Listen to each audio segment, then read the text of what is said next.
Okay, I will call the work session to order. First on the agenda, we have the council appointment process. Mr. Mayor. Yeah, thank you, Mayor and Council. So tonight we're reviewing with you the draft interview questions and then some direction on some logistics related to one of the candidates had asked for a remote interview, and initially there was some conversation about wanting it to be in person. So I'll get around to that, but we're scheduled for interviews on the 27th of September at 6. Those are open to the public.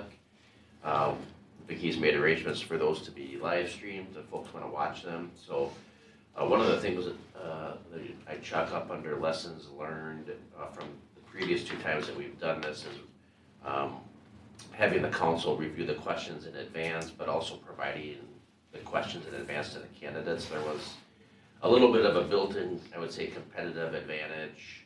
The previous times we've done this where whoever went first was at a disadvantage because they didn't know the questions, and then the other candidates could listen and hear those responses and be more prepared. So what we're planning to do is, after the council modifies to whatever degree the draft questions, to send the questions along with the order out to the applicants later this week.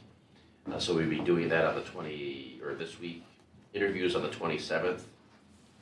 We are asking you to alter the schedule just a little bit. So rather than selecting a candidate on the 27th, we're asking you to do that on the 2nd for 2 reasons. One, the 27th ends up being a Wednesday, and to appoint someone that night and then have them be making decisions in basically 2 business days. On top of me being I'm at the ICFA conference for that last half of that week, didn't think we'd be putting that position in a position to succeed for success. And so if you make that appointment on your 2nd, that give myself and the rest of our team an opportunity to take them through the orientation program that I think all of you have been through, where we can give them an update on all the issues, have them meet the team so that they can take the oath of office at the meeting on the 18th and be at least somewhat aware of the issues that they'll be involved with and how that relates to their kind of official capacity. So I think what I'd like to do, 1 is just get the concurrence with the schedule, 2, feedback on the questions and if you want any changes made, and then 3, if you're willing to allow for a remote participation during the interview. So if you want to start with the schedule, if that's acceptable to the council. I have no issues with the schedule. The one thing though that I was thinking is about sharing the questions with the candidates ahead of time. For me, I kind of think that this is a very public process, right? Where we're going through the questions. If we have any edits, we'll work through them. I feel like that's part, and in my mind, the ideal candidate is somebody who is up to speed on what we're doing and knows what's going on and has at least watched the last few work sessions. I feel like they should be able to find these easily enough that we don't share them with them ahead of time. You know, I think the opposite. I think that the fact that there's so many things that happen in the city, and if you're coming in not being on council and not having the background, it becomes kind of second nature for us at this point. It would be really hard, I think, for a candidate to know what to study on all of these for some of the questions that we are asking, because there's some fairly specific questions in there, and asking how would you shape this and form this with that specific question. Yeah, but I think this is part of the test, right? This is our last meeting before the council interviews. If they don't know, if they haven't at least reviewed this, it's not a good candidate for me. Sorry. And I didn't mean to interrupt. Sorry. Just to qualify this, because it's in our work session package, they can come and find these. True. There's no ambiguity. They will find these questions if they come and look, right? Mm-hmm. Okay, I think that answers the question, do they have, are they watching, are they paying attention, are they at least tuning in? I would agree, as long as they can find these in the packet, we allow them to find it. Do you have any thoughts? I agree also with Mr. Kirschman. Just that the more resourceful the candidate, the better. And I think it kind of shows that. So respectfully, I'm hearing we don't share. Okay, going back to the schedule, like I said before, I'm okay with the schedule that's laid out. Does anybody have any issues? No. Okay, so we got thumbs up on the schedule. Let's go to number 3, you said was allowing for the virtual. While I would prefer to have everybody here and in person, I have no issues with allowing the candidate to participate really. I guess we'd have to allow it for any of them, but having them participate virtually if that's their choice. I think if this was a regular council meeting, they would be allowed to participate virtually. I think the same, because especially this isn't a Monday night, this is an oddball night for them too. You know, we want to make sure that whoever we have come on is available for the meetings on Mondays, but this doesn't even fall in line with that, so I'm fine with online. For anyone, again, I think offer to all of them then if they want. Does anybody feel against? No, I would support it. Okay, then moving into question number 2, the questions. Did anybody have any thoughts on the questions? I have one.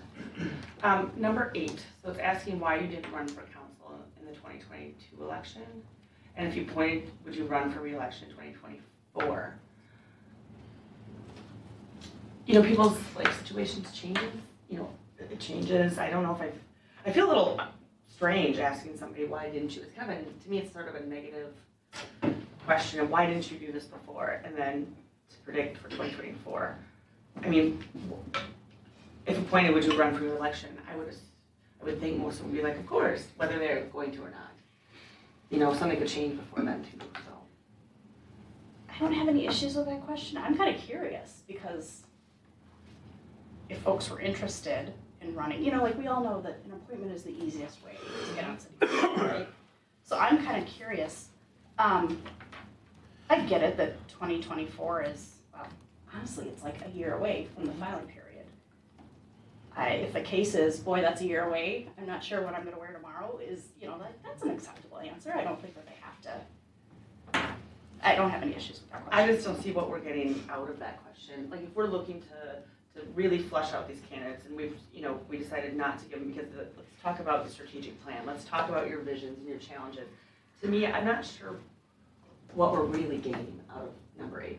I don't know that it's giving us some kind of quality input of what we think this person is going to be able to offer to the council in the city. Just for some perspective, so this is just a carryover question from the previous 2 appointment processes, so this isn't a new question. So it was relevant at the time, but it's up to the council, and if you feel like it's still relevant, it should be included.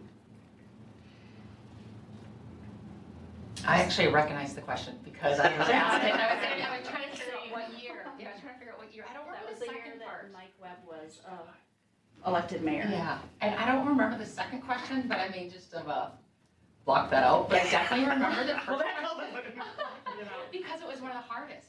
No, I remember both of them. So I think it's good to keep it in there. I mean, it's not a place, it's not somewhere where we can really have much consistency, but it is kind of nice that we do have that. And also it definitely, for me, probably demonstrated my ability to think on my feet. So I think it's a question to keep in. I don't have any objection to that question, no. Which leads into, it sounds like you have an objection. I have a question about adding a question or changing a question. I'd like to see something about how do you deal with difficult decision-making processes? Tell me about a time you had a difficult decision, you needed to elicit counsel, something like that, that tells us a little bit about how they deal with the unknown. Because I certainly have had to deal with that. That's a really good one, because we always ask the planning commission folks, like, how do you make a decision that might be unpopular? I don't know what the question is, but it's something like, how do you make a question that might be unpopular with your neighbors, but better for the entire community in general? It doesn't have to be that question, but it gets at that. That's what No, but I'd I like to like see. that question from the planning commission. I think it was the planning commission, Yeah. right? Yeah, I've seen that question before. I like that one. And that falls along those lines. Are you okay? Is that the one where if it's better for you or the community? That's Something, or like that might be unpopular. I don't with want neighbors. that, because Okay. the easy answer is better for the community. I want you to tell me about a time Okay. So construct something that I can gauge who you are from. A little more open-ended than a Do you have a yes or no. suggestion? Well, I just made the suggestion, of course I don't have a suggestion. Oh, I like, tell me about a time you had to make a difficult decision. And, get assistance, or how do we want to craft that? Tell me about a time you had to make a difficult decision that required input from other resources. What's a better way of saying Soliciting. that? Input.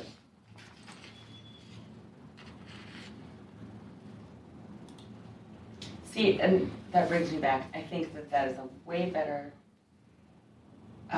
dig for information on someone than, are you gonna run in 2024? I would love to take out question 8 and put that one in its place. I think that's getting to the root of why we want to get to know who's coming on. Right, respectfully, I think everybody else was okay with question 8. So, I think we're talking about adding a question here. So that's 11 then. Well, I think we Is it- shoehorn it into, like, after 3 or something. Is it, tell me about a time you had to make a difficult decision where you relied on other people's advice? You had to solicit other people's advice, Input, other people's input. other people's input. Yeah. And I want to know how they did that.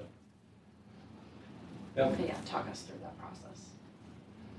But I don't think it should be tacked onto a question that's already on here. I'd rather have it separate. Oh, yeah, Otherwise it's a gets convoluted. Tell me about a time you had to make a difficult decision where you had to solicit other people's input.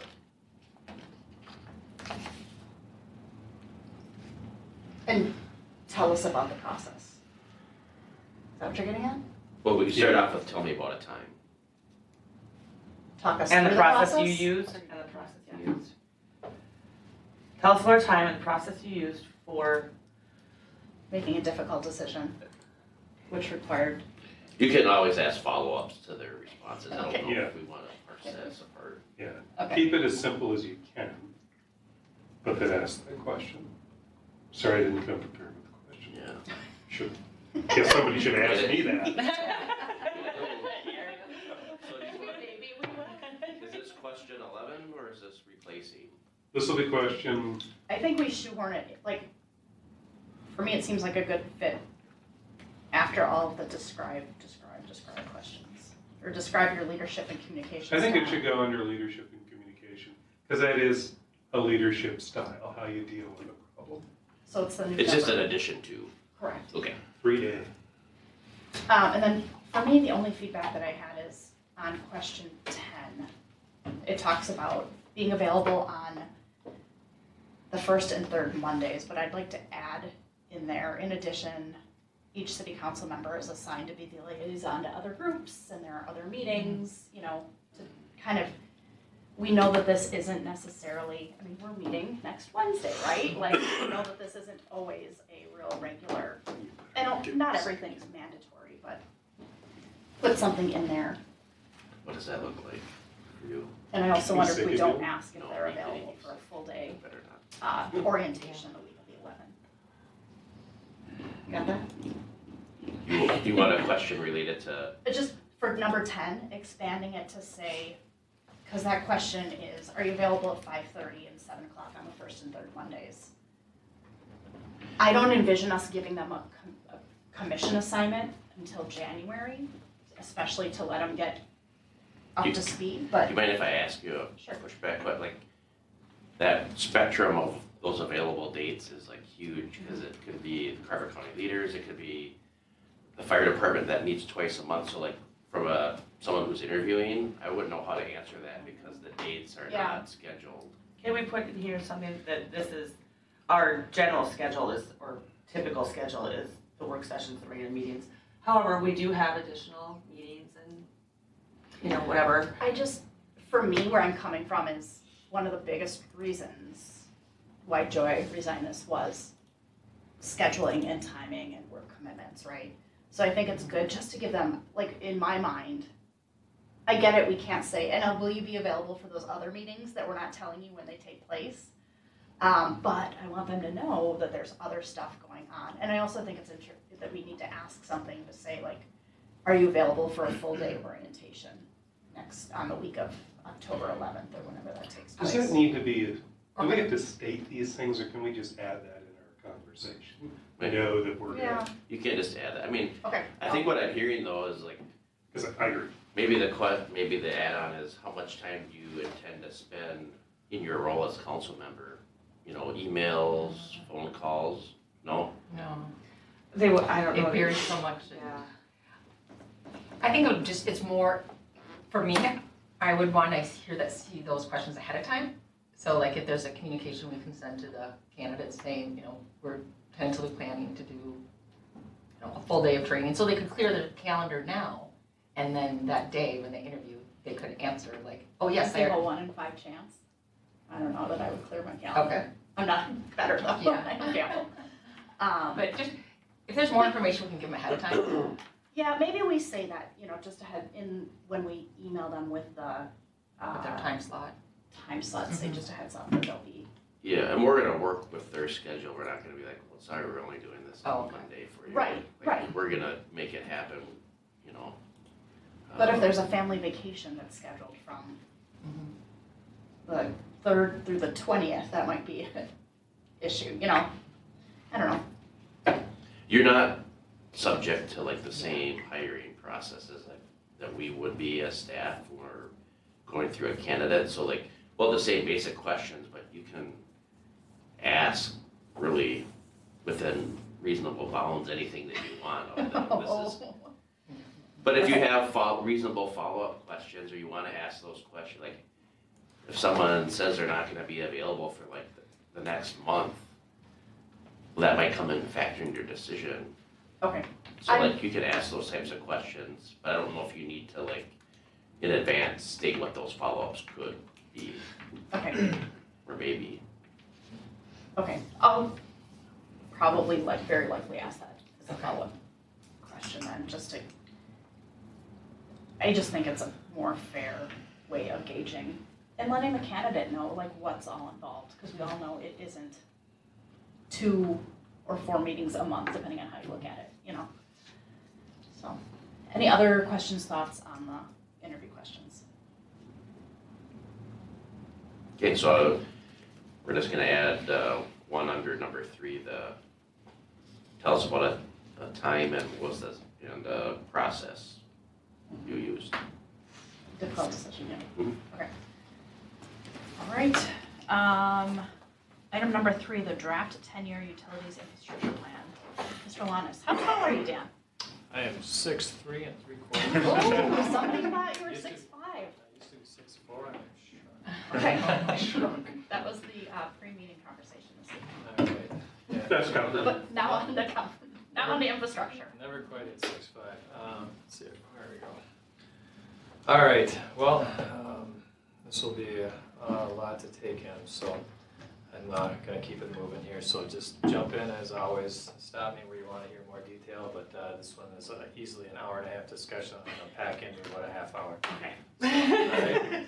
So we're completing the 10-year financial plan, or I should say Lynn. Lynn is taking a look at the 10-year to try and get a handle on the big numbers over the next decade, and in order to do that, we've got to give her some good, accurate numbers for what's needed when. And there were some questions that we had in our long-term plan as far as what year certain things would be triggered. And quite frankly, we wanted to take a second look as if we actually did need these things as it was in the earlier plans. We had to make sure that when we start talking about a $6 million water tower, is it absolutely needed? Is there another way? So the financial plan is going to be based on what we put together here. And to a degree, we really didn't know the answer to some of these questions. We just had to make sure that we were planning things properly because the numbers get so large. It's quite substantial here. If you needed something in 6 years, that we were sure, and the magnitude of that expense. So tonight's discussion is going to be all FYI. It is all for you to understand what is in that plan. Ask some questions along the way. No actions necessarily needed, but what we're looking to do is answer some of the key questions here. When is the next water treatment facility needed? You've heard all about this from our prior efforts. We had an expansion plan that was gonna take us out 10 years, maybe up to 15 years, depending on growth. But whether it was 10 or 15 is pretty important to the plan. So we're doing our best to answer that question on what you really should be planning for. When is a new water tower needed? That was another one that we are very cautious about. The numbers on that are huge. There are $6 million for a water tower. Whether that was needed in 5 years, 6 years, or if there was another way to do things, that was extremely important to the 10-year plan. When will wells be needed? Again, millions of dollars for these wells. So I needed to know what year they'd be triggered. Large sanitary system improvements is another one that we had to bite off and make sure that we were within the proper time frame and magnitude of cost, how we would actually attack it when it was needed. And then, of course, the questions that I would expect any of you to be thinking is, how can we avoid some of these things? So is there any way to manage these large expenses outside of basically just bonding and putting money aside for these big capital projects? What else can be done? There's a few things related to water treatment that is more policy related and such, but many of these things are already doing. So we'll hit on those elements, but the expansion plan is effectively done here. We've added a couple of wells, 1.5 MGD to the water treatment facility, and I will say we've maximized that site. It was previously thought to be too small to expand, and so we proved that wrong. We were able to expand, but we've taken up every square foot, the reasonable on that site. So we are not going to get another expansion out of this site as we see it. It's pretty hemmed in there. So the most important takeaway from this one is right at the top. The planning, design, and construction was 2018 to 2022. So going backwards, if we are starting to run out of water right now and decided let's go build a water treatment facility, we'd be out of water for about 4 years before you can't do it a whole lot faster, 2-3 years, but 4 years was the process from planning to actually active that it took for the water treatment facility. So when we start talking about 2032, 2034, we're actually subtracting 4 years off before we actually want to get started on a few of these things, just to make sure it's a good systematic process that you're not rushing decisions. Dan, can I ask you to go back a slide? Yep. Or might be more than one more. I just am curious if all those things are need like a 4-year. So like a treatment facility, yes, 4 years. Like back Yep. one more. Sorry. That's this. Oh, there. So water treatment facility, you need 4 years, Yes. and like a water tower, but would a municipal well be shorter? 1 year. Okay. Yep. Anything else like really stick out? The sanitary system 1 year. But the other ones I would say 1 to 2 years. The water treatment's the one that takes quite a while. Okay. And the water tower, that was just one. Okay, Yeah, thank you. 1 year planning. So you 1 ranked year them in order. construction. Yes. Good. That helped. So the answers, I'll skip right to it. When will the next water treatment facility be needed? What we're looking at is the planning window of 2030 to 2031 online. That's reasonably aggressive, I would say. That's quite a growth rate. But for us on the planning and advising side, it's proper to plan for your worst case, which means your growth rate continues, it spikes up, and keeps running. That way, you're not trying to rush everything at the last moment where it gets quite a bit more costly, and quite frankly, opportunities are lost if you're deferring decisions till the end. So, at this point, I'll explain why we think it's appropriate to be looking at 2030 to 31. But that's your online time period. So that's actually backing it off to about 2028, when certain things might want to get started. Even before that, for some planning, when will a new water tower be needed? Probably the best finding of our study is we had a $6 million water tower in the plan. We believe we can remove that because we have another way to serve that storage, which we believe it's most cost effective to build that storage up at the new water treatment facility site for a small incremental cost over what it would cost to build a water tower to the south. Water towers used to be 2 to 3, they're now up around $6 million. So it was a big number that would have been in the next 5-6 year window, and that would have been based on growth to the south. At this point, we think you can serve it through the distribution network and build additional storage up at the water treatment facility. And that's actually on the site itself. We just enlarged some of the reservoirs up there to take care of the storage to the north. So that helped a lot to the cost modeling. But we did need to plan for some larger distribution piping to the south in order to support that solution.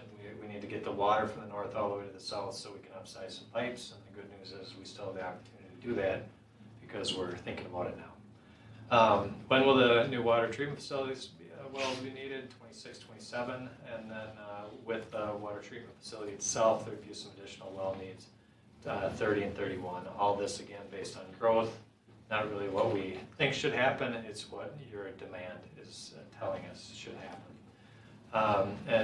What can be done differently as far as managing these costs, deferring. So what we can do on our end is plan for larger looped distribution pipe into the southwest. When we bring pipe down there to serve all that area, we need bigger pipes in order to get the water to get down there so that we can be served from storage all the way to the north. So it's a very easy change, just something that's good to be thinking about now so that we don't miss that opportunity and have to try and come back later with either a water tower or bigger pipes. So it's a good planning item that we can take into account as you develop to the south. Secure and preserve lands to the north for the water treatment facility. Just early planning just gives you more of an opportunity to get that bit off when any development occurs. Preserve the land and get it for a good, reasonable price, as opposed to when you need it and you are up against the wall, then you end up usually with some premium costs and less than ideal circumstances for securing the boundaries of the site. Best practices on water conservation, you're already doing these things. Odd even watering is the most typical. And tiered billing for higher usage. So when you use a lot, you get a bigger bill. You already have it, but those are some of the policy items that some cities will use. Most cities are on tiered, and almost all are on odd even watering. But really it comes down to the demand is by irrigation in the summertime. So the more that creeps down, the longer your current water treatment facility can operate and keep up in the summertime. So prepare financially for large future expenses. That's what Lynn is staying on top of right now. If you can plan ahead for a 10-year window, you're in far better shape than if we told you this in 5 years and adjusted billing in the last 5 as opposed to the last 10. So just good thing to be thinking 10 years, big numbers. Dan, when I'm looking at this and you're talking about having a larger loop system southwest to eliminate another water tower, is there like an average population per water tower that you need? Because if we have a water tower that goes down, that's a large portion of the city then that would be in trouble, right? If we didn't have another one? Yep. Your system is made up of 3 elements: supply, storage, and treatment. And storage is one of them. So yes, if a water tower went down, if it fell over, yeah, there'd be some issues. But what's the best way I can answer that question? Because is there a like a population number per water tower that is kind of an average? It's really demand, Aaron. If you want to answer that here, this is part of the modeling that we're doing. Mm-hmm. But some of the storage is on the ground. So, but yeah, it's a storage count. But go ahead. You want to, so in very general terms, you want to at least have your average day demand as storage available.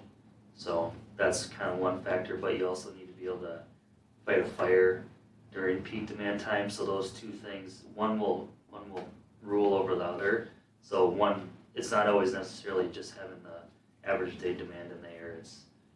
It could be fighting a fire based on your flow rates. You need to be able to fight a fire. So yeah, but does not having another water tower as we grow to the southwest put us at a disadvantage? Well, what you're doing is, instead of taking a water tower and putting it in the air on the south side, you're putting that same storage on the north side. So you actually do have a water tower. It's just on the ground.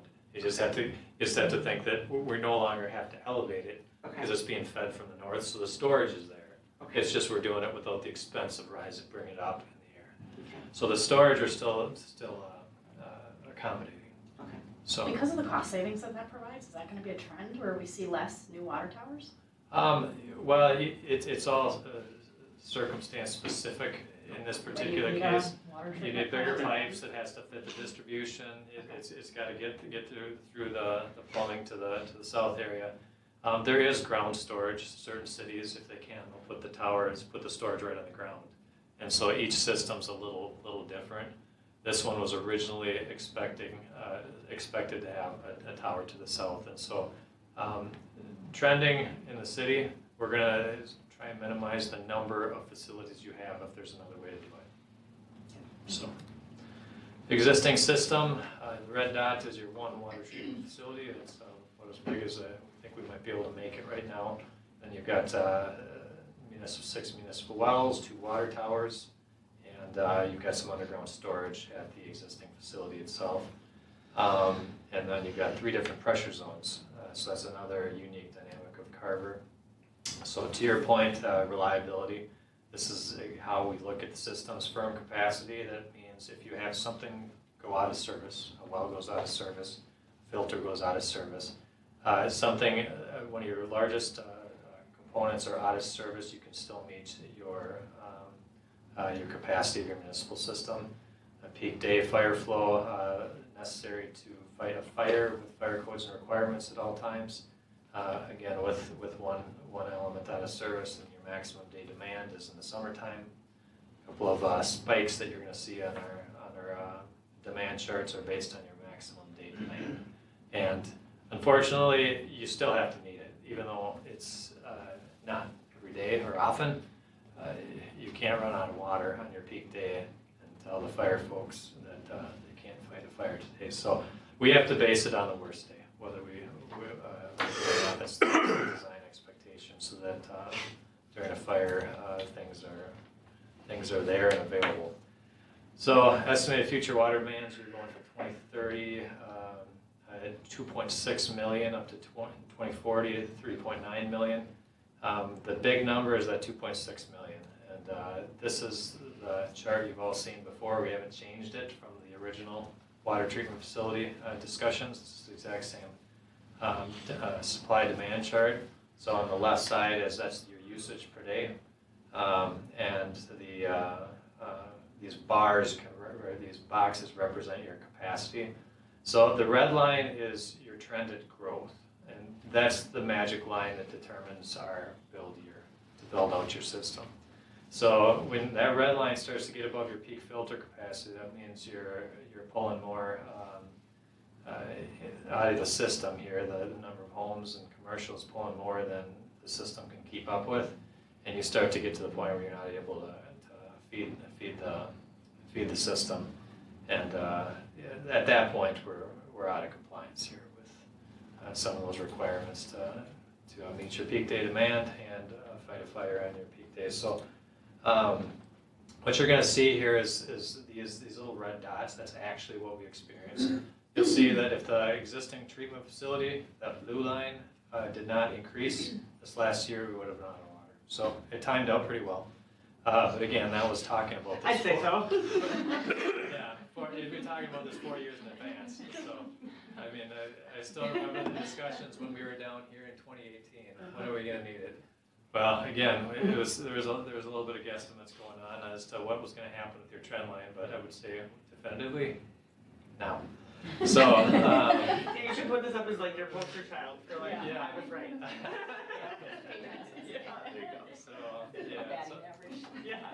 So the good news is on both sides of this, so it is below the peak capacity or the peak trending that we might have assumed. So the next slide is fairly important to explain the variability in projecting this.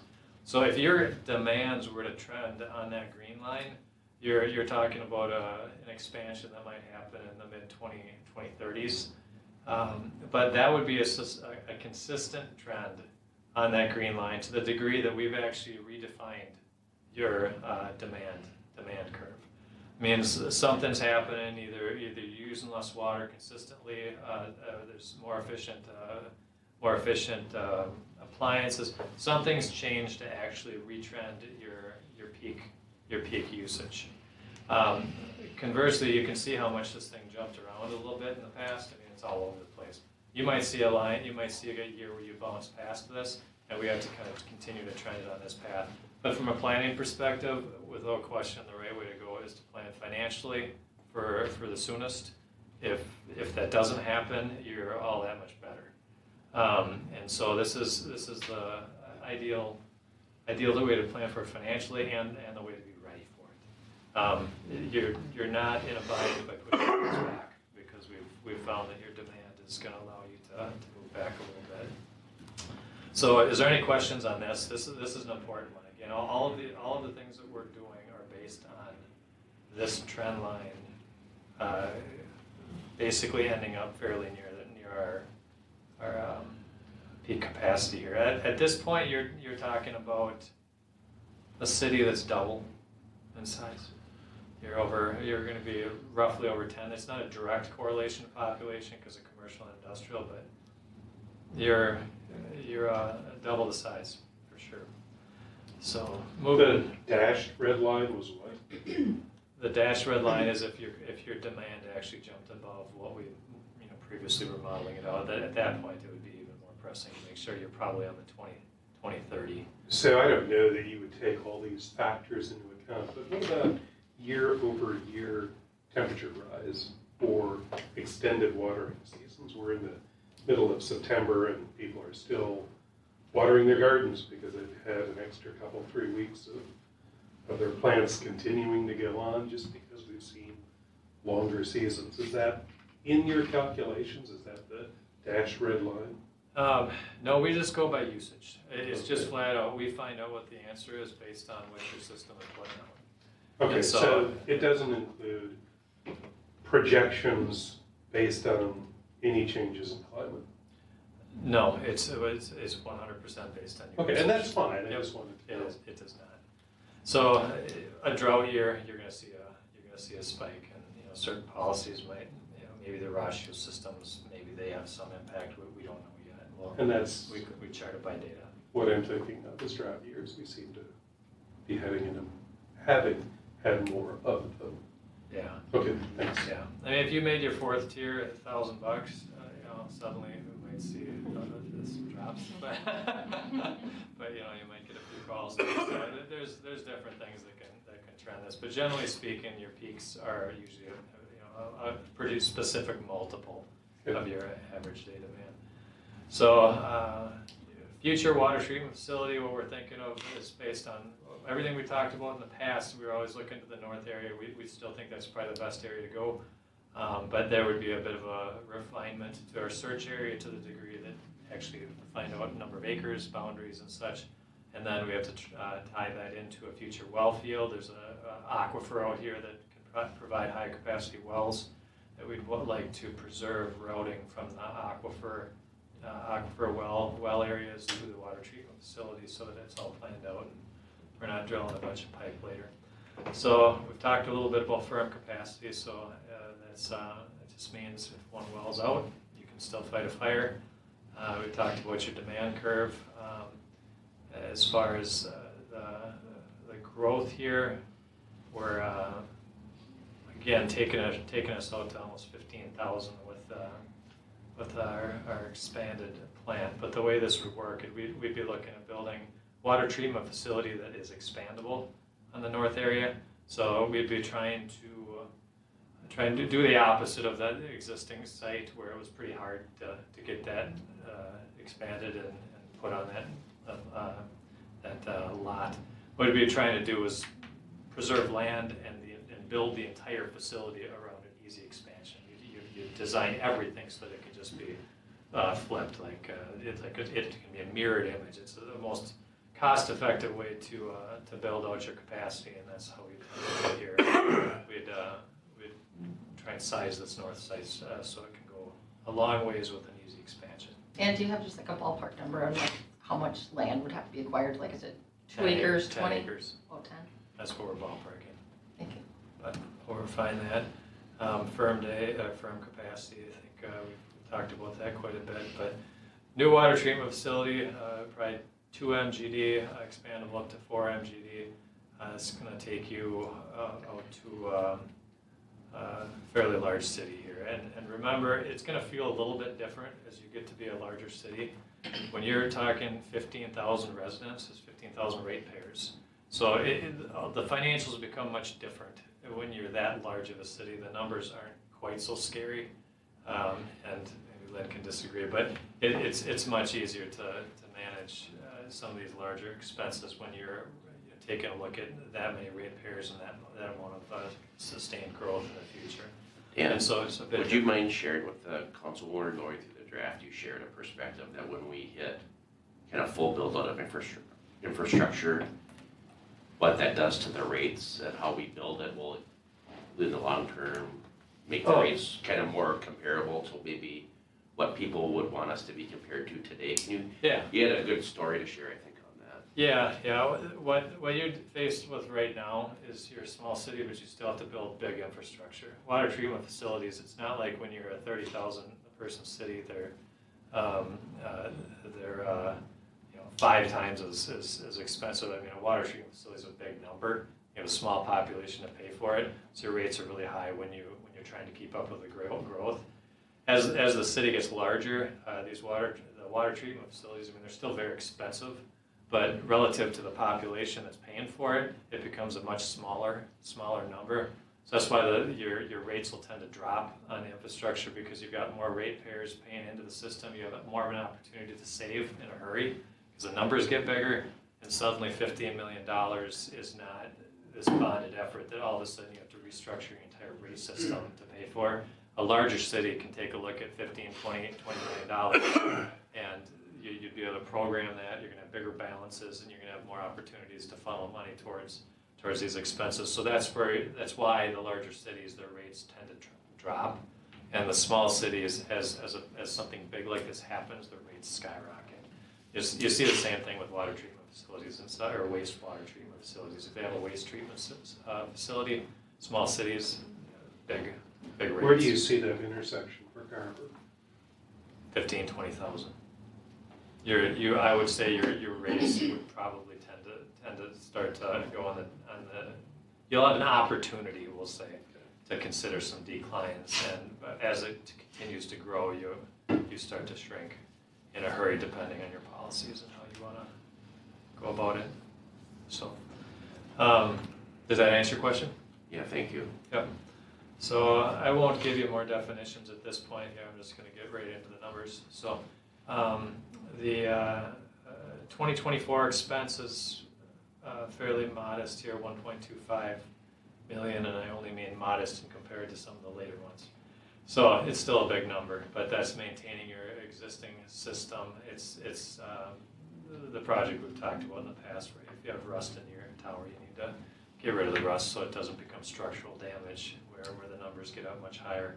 So that's a maintenance related effort. Southwest trunk system, Aaron's going to talk about that a little bit. That's trying to make sure you don't have a bigger expense than that later on down the road because of Highway 61.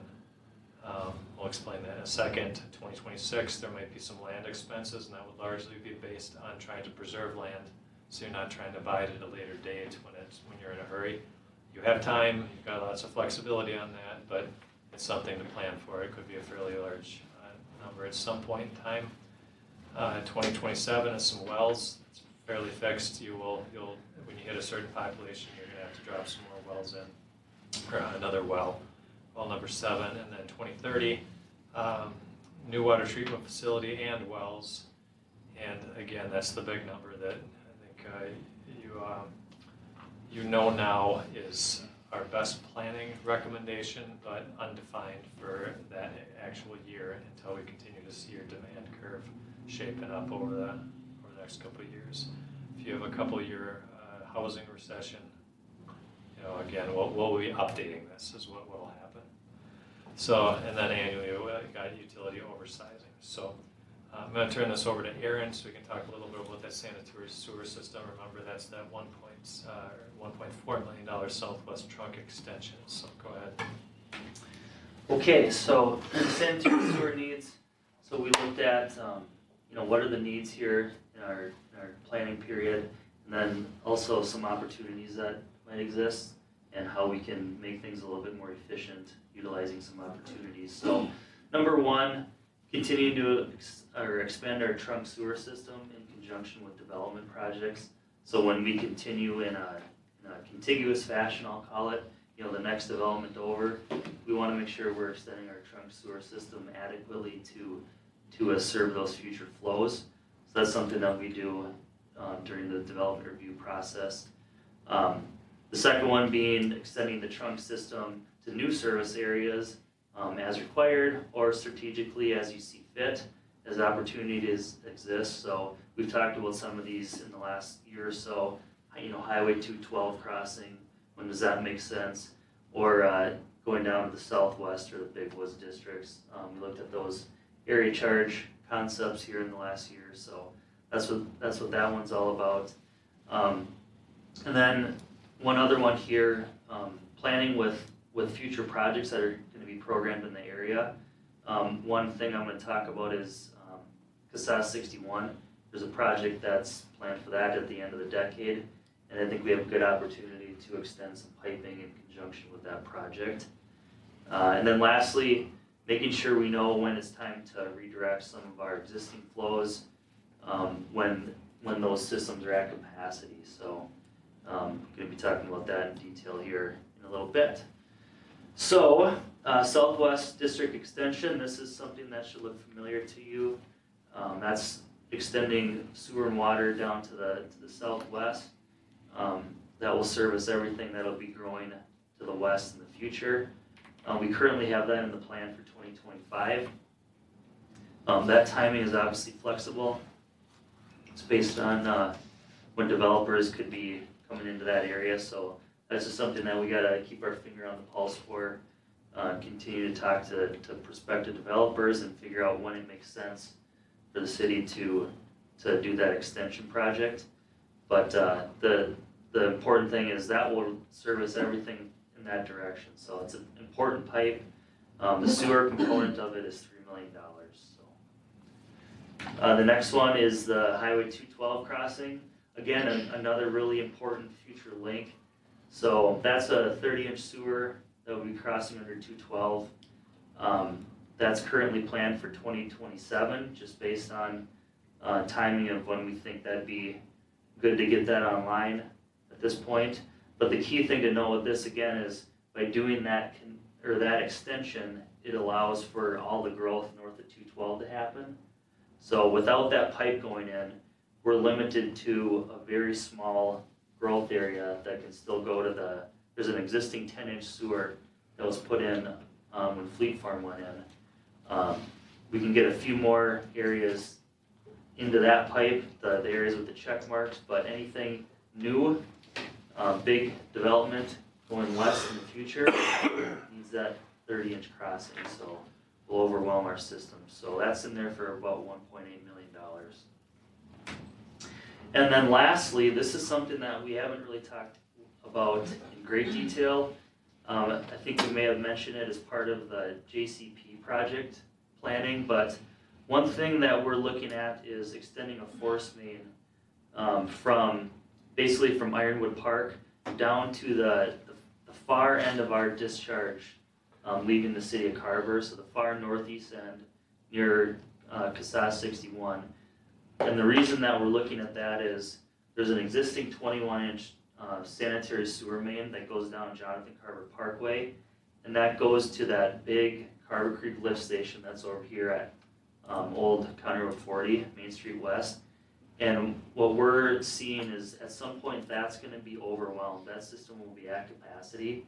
So instead of rebuilding all the trunk sewer going down Jonathan Carver Parkway a couple years ago, and then having to do an extremely large lift station upgrade over at Carver Creek over here, we decided it was going to be more cost effective to basically redirect those flows and totally bypass everything that's coming through downtown Carver, and basically discharging it all the way at the far end of our system.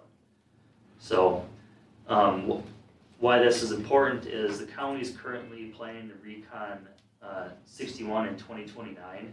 So we think it's a good idea to plan for that in conjunction with that project, similar to what we did with JCP. So we put casings under Jonathan Carver Parkway for this force main. We also put it under Monroe Drive when that project happened. We've already gotten some easements from the school district to run along the south side of Monroe to extend those force main pipes. So a lot of things have been set up well, and we think this would be a good time to really see that project through. So we don't have to do a difficult project later that would be city-led and very hard to fit in that highway corridor. So that's kind of the short of that project. One other thing is we have a sewer transfer to park dedication funds planned for the lift station site. That would be on the north side of the Ironwood Park site. So we would be doing a sewer transfer for that land area that would no longer be park area. So that's what that 79,000 is for. So that's kind of the summary. Dan, if you just want to go to the last slide. Sure, and I'll just add for the force main, when that area is more difficult, we think it'd be better to do it when it's easier with the project. It means a lot less expensive because we would have to drill it after a brand new roadway is built, as opposed to trying to do it when it's open cut. So in some cases, you're forced to advance things simply because it would be a lot cheaper to do it when the project is happening. So that would be the reason we would bring that up. And that would be an additional lift station, right? Not. The Ironwood Park lift station would be a future additional lift station. So we would have the two. Correct. Okay. Yep. So this is the summary slide, very similar to what we did for the water. It just shows annually what the costs are. So in 2024, that's the 79,000 for the sewer transfer. And then in 25, we had the 3 million for the Southwest Extension project. 2027 was the Highway 212 crossing. In 29, we had the 7.5 for the 61 force main. And then obviously the 200,000 occurring annually for the utility oversizing, which we've been doing for a number of years now. So that's the roll up of the sewer needs. We'll kick it off for any questions. Questions? Since I wasn't here for the 2018 to 22 water expenditures, how does this compare the next, up to the point we get to the new well? How does this compare with that period of time and the costs we had? Before you guys share the official answer, the way it feels for me is to be able to look at it now and to plan. I remember sitting in this room, well, it wouldn't have been 2018, I remember sitting in the church in 2018 and looking at the increases that we had to charge for rates and what a new water treatment plant was gonna cost, and just feeling this gross feeling in my stomach, like a gut punch, and we need it yesterday and we've gotta get going. But the official answer can be shared with you guys. Yeah, We weren't looking that far out back then. yeah. I'll just add it in relation to what you just went through. This is bigger. The numbers are bigger. Inflation hasn't helped us in the construction industry. 18.5 now, might have been about a $15 million job when we were talking back then. So it's a bit more money, but it's hard for me to put that into perspective with 10,000 ratepayers versus you were in a tough, that's not a big city for that $12 million that you took on. So I would say the numbers are bigger, but I'm not sure just yet. Then we'll have to talk about if financially it's going to be a hard. Yeah, okay. I don't know. I don't actually know if it actually will be a bigger hit than what we just went through. If we can stay steady, I would say it is a softer blow. Any other questions? Christine? No. All right. Thank you. All right. You didn't need the extra hour to keep going, or half hour? You said an hour and a half presentation. How do we do on time here? Yeah, there's Are you feeling okay on not too time? bad. Great. Okay.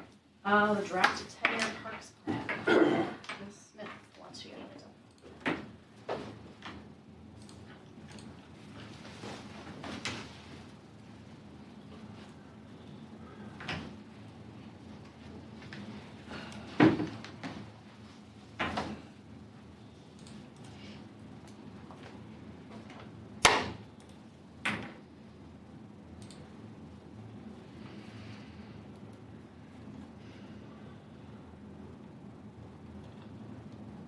I think it's doing the thing where it's trying to pull from my screen. Can you duplicate? Yeah, that's what I'm working on. Okay.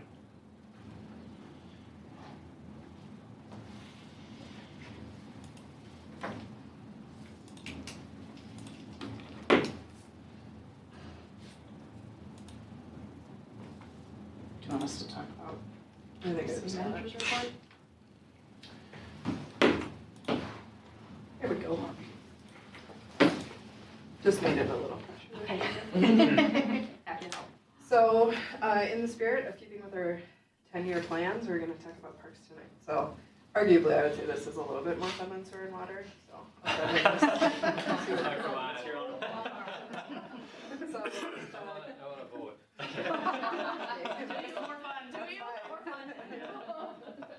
So the conversation tonight, we're gonna talk funding and approach, summary of plan with some priority projects, and then next steps. Throughout this conversation, I will remind you that this is a big conversation. So this is a first pass at looking at our existing infrastructure, creating some plans moving forward. Likely will be really fluid, have some big changes, but again, big conversations. So we're looking for big overarching themes, not dialing into small details tonight.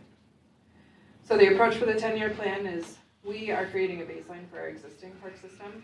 We have a really robust parks master plan. I could tell you a lot about the parks that we're planning right now, but not a lot about the maintenance that we have planned for our existing park system. The numbers are gonna feel really large. We've identified some top projects, so Paul Schultz and Eric Madigan helped me put together numbers for the projects as well as priority projects, both from like a user perspective, but also a maintenance perspective. We're looking for direction, not details. So tonight we want to say, yes, I like option A, I like option B, not I prefer a purple slide to a green slide. So again, really high level conversation. Towards the end of the presentation, you'll see that many of the projects don't have a planned year. If you feel passionately or strongly about something, we'd like to hear that now, just because more aggressive feedback from the council will allow us to move projects around a little bit. We can follow your lead on where funding should go. So a little ditty on park dedication, just as a reminder, it's required with flooding always, so it's tiered on the type of development, so residential has a different rate than commercial industrial. Residential is per unit based, industrial commercial is per acre.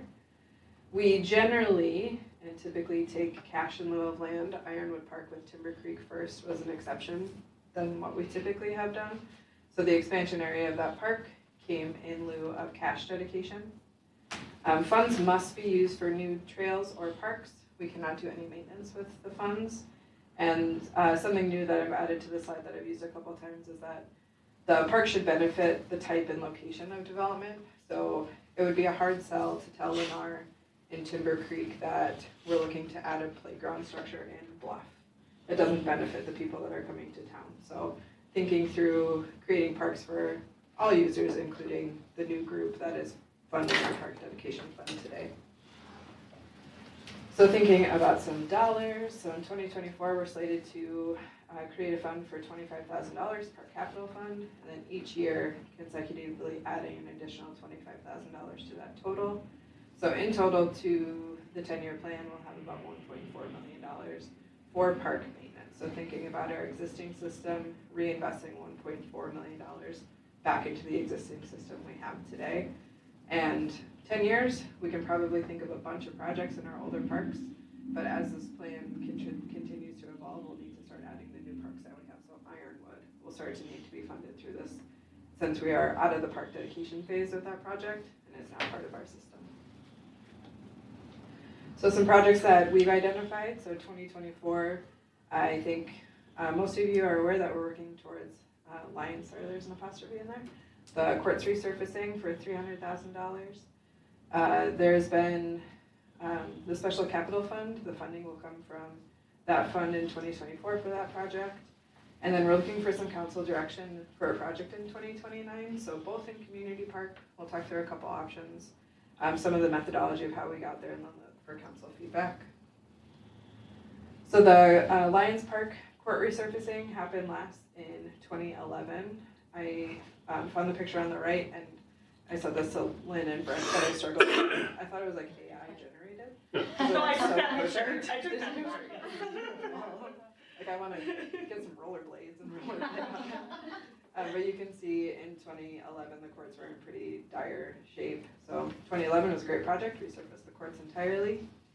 And we're kind of back to where it was. So this is the current condition 2023. So 2011 had some large cracking to the where we are today in 2023. Hot off the presses, Jonathan Nelson with Bolton and Mank put together some options for us. I think Brent probably primed you on converting this area to tennis, pickleball, and basketball with some redesign. So this is the current conditions. You'll see tennis on the left, basketball on the right. So right now there's 3 basketball hoops, one kind of unassigned, and then a full court. So with the demand for pickleball and the amount of calls and people talking about it, we have it coming in Creekside with 4 courts, but we feel like there's another opportunity with some of this space. Tennis is used pretty heavily there, but with the addition of basketball and Ironwood, we felt like there was a different way that we could use this space. So the proposed is keep tennis court, go a half court basketball, and then 2 pickleball courts. So thinking through that for the 2024 project for full resurfacing and kind of transforming this area. Are those, I don't know anything about sports ball of the pickle variety, are those like full-size They are. pickleball courts? Yep. So some details of some fencing that Jonathan put together. So again, we just got this today, so looking for some additional feedback, some design work from them, but just an idea of how it could lay out differently than what we have today. So this will be our 2024 project. We'll continue these discussions, but if anyone has general feedback about I really the like layout. that. Yeah. I went up to the Lions Park with Brent, I don't know, maybe a week or so ago, and we were talking about how this could be repurposed for that, so that's kind of exactly what I had in mind. Good. I think it looks great. I would think that the only additional cost would be the fencing. Correct. Yep. I love it. It's starting to be pickleball season again, now that it's not ridiculously hot, and I know that folks are playing in community park almost every single night while the weather's decent like this. My only question is, I have a friend who's big into pickleball. Is it possible to get a net or some kind of barrier between the 2 courts so that your ball doesn't ricochet into the neighboring court? And can you remind me, does Ironwood have a full-size basketball court? It does, yep. So I feel comfortable with this, knowing that too. Alrighty, so that's the 2024 project, the resurfacing for $300,000. Moving into the 2029 project, these will be some of the big ideas that we're looking for. So staff has identified option 1 being full replacement of the community park shelter. Christy, I think that you definitely know this, but I want to blow someone's mind to say that this structure was originally in Riverside Park and it got moved to community park. I've heard such a thing. Really? Oh, wow! That's gonna go now. And Johnny Holmes probably played. in it. Oh, probably, yes. You're not wrong. So the structure is obviously really heavily used. Community park is a really popular park. I would say the kitchen right now meets the needs of some crockpots and concession stands, but I think we could envision a much greater facility for our community sports to have an upgraded facility. You'll see in these pictures that the posts look like they're in pretty rough shape. Those get upgraded no matter what. Next year? This year. Next year. Next year, out of the public services budget. So the posts will get redone, but thinking about what it would look like to redesign the community park shelter to a more modern look that we have established in Ironwood. So different roof line material, stone, etc. Bring the kitchen up to a higher standard to allow community park to be continued to be used by large community groups. So option 1, I'm going to go through option 2 and then we'll discuss. Christy, did you take these 2? I No. think both Schultz took I did these. not take those. So, It would look better than that. No, I didn't. That goes without saying. Yeah. option 2, we are rethinking the play structures at community parks. So you can see in 2002, they were probably all the rage, but obviously have aged quite a bit in 21 years. We're starting to struggle to get replacement parts for some of this equipment. So the company that created this playground still exists, but they don't manufacture a lot of the pieces that we would need. So if this playground were to break, it would be hard to get the pieces that we need for it. Current conditions, so you can see, looks about the same as it did in 2002 as it was being constructed. And so envisioning what would it look like to invest $600,000 into a destination playground. So upgrading from wood chips to the mat potentially, some large play structures, creating a destination location for a playground in Carver. So again, looking for some really big feedback if you feel passionately about option 1 or option 2. Again, it's not until 2029, so a lot could change between here and there, but just looking for some general feedback. I have a question on option 1. Does that mean there would no longer be restrooms? Or Depends. is that, okay, that's, Yep. Detail that we haven't figured out yet. I lean towards option 1. I like option 1 too, but I'm not modeled after that. Yeah, just general style. Yeah, and I do think that will be a nice looking upgrade to that. Obviously the shelter we have now has needs for things like tea rooms and things like that. For So I sure. don't envision an open shelter, but I think for me, this takes precedence over Okay. the playground. Eric? Yeah, well, I agree, I like option 1. And I don't feel strongly either way, I'm fine with either one. My question is how, and this might be a little bit, I want a green slide, but do we need to replace those posts if we're gonna replace the whole structure 4 years later? Yes. Okay. And then my other question is, a question and I have a suggestion, you know, you have absolutely killed it with grant requests. Is there the potential, I know there's a nonprofit called Kaboom that works to Sure. put together Yep. playgrounds. Is there a way that we could check and see if there are any other grant opportunities for playground equipment? So Yep, absolutely. that it could be both, Yeah. potentially. There's a lot of buzz going around about like inclusive playgrounds too, so if that was a priority, there's likely grant funding too. Alrighty, Yeah. so I'm hearing kind of strong feel, well, general feedback that option 1 is preferred 2029, so it's a ways off, but some good direction for us as we start to think about this plan.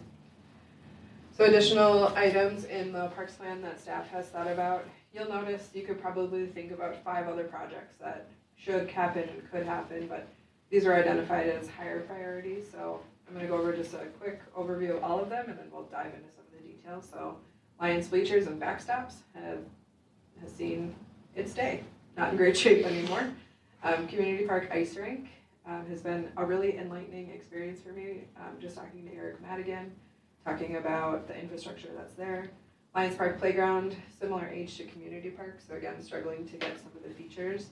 Aaron, sorry, can you go back to the ice rink and share some of Eric's perspectives? Because I think have there's, another slide. This is my overview. sorry. Have you seen this presentation before? So, Lions Park, not so destination-y, is that we had an, for Community Park and then a Bluff Park playground. Oh, I forgot this is summary slide. Yeah, thanks. My bad. You actually told me to create that slide. Alrighty, so the bleachers and backstop floor replacement at $80,000. This is a pretty heavily used park for sports, and it's not in great shape, so something that we've identified as a need. Next is the community park ice rink. So the public services team has to work really, really hard to create ice on this site. The ice rink is domed in the center, so all of the water runs down to the sides. It makes the center really thin ice and makes it really challenging. So heavily used, it's well loved. We also, it feels like we're starting to get shorter and shorter ice seasons, partially due to weather that fluctuates really heavily, but also the challenge to keep the rink flooded and to keep that ice at a rate that works for hockey and skating. So we have a really big number of $800,000 to replicate this ice rink. We have also been thinking, is this a great spot for it? Is it something that we would want to do a full redesign, put it at a different spot and expand community parking in this area? So as it functions now, it's not a great long-term ice rink, but I know it's so well loved by people in this room, a lot of people in the community. We're not sure that this is the best spot for it based on the dome of the site and what we can maybe reimagine as we continue to build into some larger parks. So not a decision we're making tonight. I don't want you to feel like whatever you say tonight is gospel, but just some big ideas that we've had through creating this plan. So $800,000 is a really big number. What's It that sure get is. us? Does that get us refrigeration or? No, so it would be the full boards, like the ice, surface, lighting. Okay. You said the word dome. What if you put a dome over it? What would Wow. that cost? $7 million. $7 million. No, I don't know. That's an I was old just trying to question. make it so. I know. I know, That's an rather old than question. skip below question. Yes, but I'm curious, just what does that cost? Because, long-term, the cost of keeping ice on, is a whole lot less, but. Why It's do the we need winter- new lighting? If we were to move it. Okay. I was gonna say, it's the winter equivalent of a swimming pool, right? It's open for a really, even shorter amount of time than a swimming pool would be open, so. I just had no idea. And you said the word. That has always been a problem, the way it is. We'll see what it is.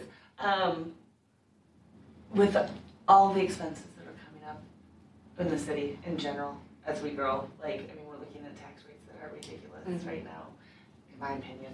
And other things, so $800,000, that's a really big bite Yeah, right so now. this didn't make our 10-year plan even, so it would be beyond 2032, but just something to have on your radar. Okay. I think that's an interesting idea about having a new one put in somewhere else, where we could use park dedication dollars for that.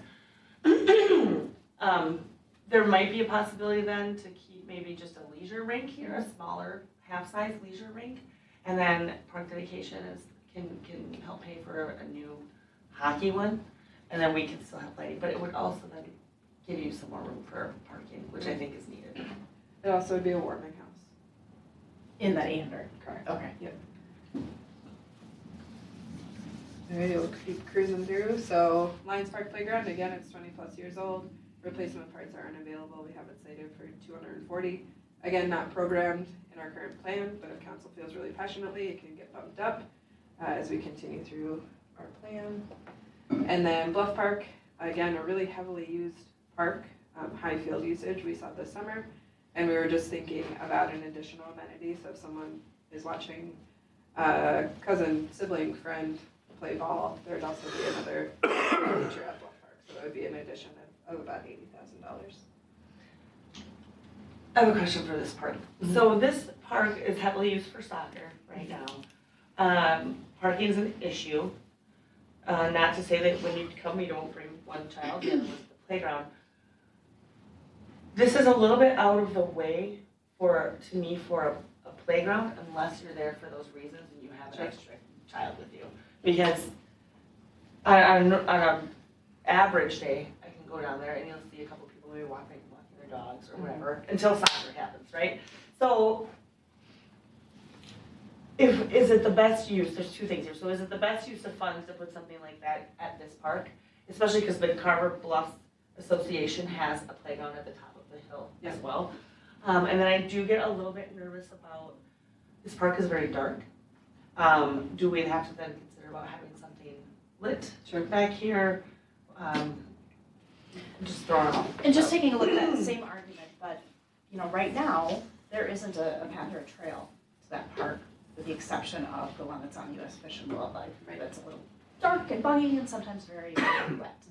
I'll also argue that I don't think every park needs to have a playground.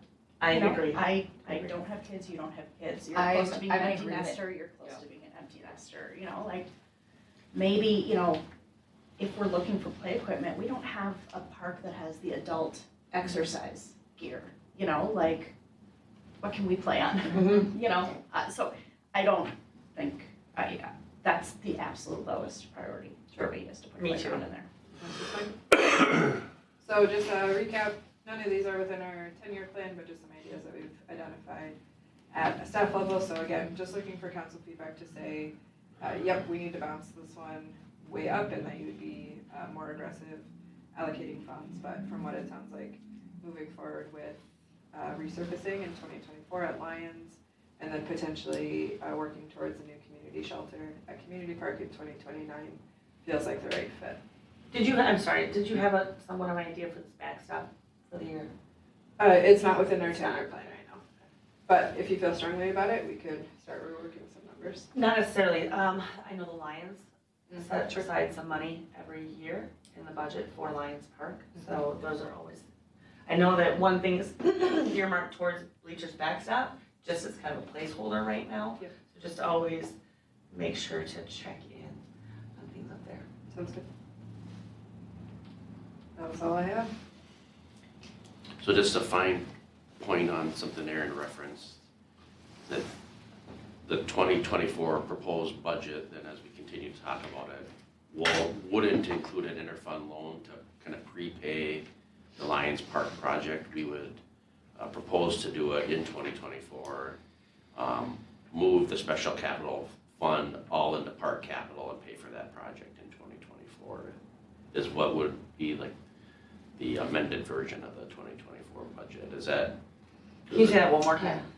So, right now, what you've seen in previous draft budgets, we had this project, you know, if you figured it out, the kind of how it's laid out, being done in 2025, we were gonna put 25,000 away in 2024, and then we were going to, can you go to that slide on the financing, Aaron? We were gonna essentially borrow from another fund and then use these levy increases to frankly have it paid off in that, 2028 period. And then frankly, you'd be left then, you'd have to do another interfund loan to do the community park project, whatever one you're the shelter project. So what we're proposing is, kind of based on Northland Securities, kind of assigning the special capital fund to a balance, moving that to park capital, so you have, about a $300,000 transfer to park capital in addition to this 25,000, and funding and paying for the Lions Park tennis, basketball, pickleball project, so that you're not levying for that for the next 5 years. And then as you increase this park capital, that would all go toward building the fund balance needed to do the community park shelter project in 29. So that's kind of the updated approach. I just wanted to make sure the council concurs with that. I'm okay with that, because I think it's a cleaner process, we pay for it immediately, and from what you've explained to me, it looks better in an audit, and hopefully would help us, maybe fractionally, but towards that better bond rating that we're looking for at the end. So it ties back to the strategic plan. And then can you just share just a commercial on the move to kind of decouple us from the special capital fund and move to capital, just for the folks that are watching and the council? So when we're gonna be looking at our 10-year plan, we'll be having an explanation basically on each of our funds. And the special capital fund doesn't really have a plan for the next 10 years because we're not planning on paying for anything out of it. And so that to me and to other viewers, to the rating agencies, it just looks like it's money just sitting there. And so it looks better when we're transferring that to our capital equipment fund, or as Brent just called it, the parks equipment. I mean, we're paying for a lot of different things out there. And so then we're planning on paying for things out of that fund. And then you're actively planning on paying for things out of it. So it just looks to them better that you're making an effort. And then our design would be, if we're in a position to contribute to capital, we would take it to the council at, audit time the following year and say, where would you like this $50,000 placed in streets and Yep. vehicles and equipment? And then you always have the ability to, by resolution, transfer from one fund to the other fund if you identify a need and you need to get funds to that spot. So part of it is kind of changing the definitions, and part of it is kind of accounting. Yep. Have we had a resolution, like in the last few years where we've done that? Just this last year we didn't. So any unallocated fund balance or like extra Oh, it was just Fund. special. went to special. Now you'll have the ability to say, I want 50,000 to go to fire capital. I want 25,000 to go to, general capital fund. But we've never, in like the last few years, done it where we've done a resolution to say move, $20,000 from the water to the park. Yep, you've done that. You would That's okay. would be doing, like, you've done, you approved a transfer from the think it was the water fund to upfront costs for architectural fees for the Public Services Fire Department project. You will be doing that to transfer money from sanitary sewer to parks to pay for that land on Ironwood, so they don't happen very frequently, so I'm not surprised, like, you wouldn't probably remember them out of hand. It's maybe once or twice a year, and it's usually on the consent agenda. And it's typically done around audit time, but you might be seeing those on a more frequent basis. Okay. It's just a matter of good accounting practices that, you know, when there are such large amounts of money, the council should be aware and approve those transfers from one fund to the other. But it's not what's on like the consent agenda now, where for the, pardon me? The unallocated fund Right, balance. yep, where it's gonna come from like 2 different areas, I almost have to look. But like where 20% is paid from one area, 80% is paid from the other. I can ask during break, right? No, it's not like a split up of like There we go, thanks, 80% is paid from the water. This is, if there's a surplus in the annual budget by either spending less or getting more in revenue, we have a policy that anything over 50% of the fund balance that we have or required in our policy gets transferred to the special capital fund. And so in the past, that's paid for any number of projects, from street maintenance projects to, I think we did a vehicle when we sold. Okay, so like in 4 months from now, we won't really even use that term, special. Correct. Okay, all right, thank you. That makes sense. Yes. Are we good with that? I am. Yeah, I had a conversation earlier today. I'm Okay. good with it. Okay. Do you have what you need from us? I sure do. Okay. If you're okay, we'll talk about city manager's report in the meeting. And I would entertain a motion to adjourn. I'll make a motion to adjourn. Motion by Eric. I'll Second by Christine. All those in favor say aye. Aye. Opposed, same sign. Motion passes. Erin, I'm really excited.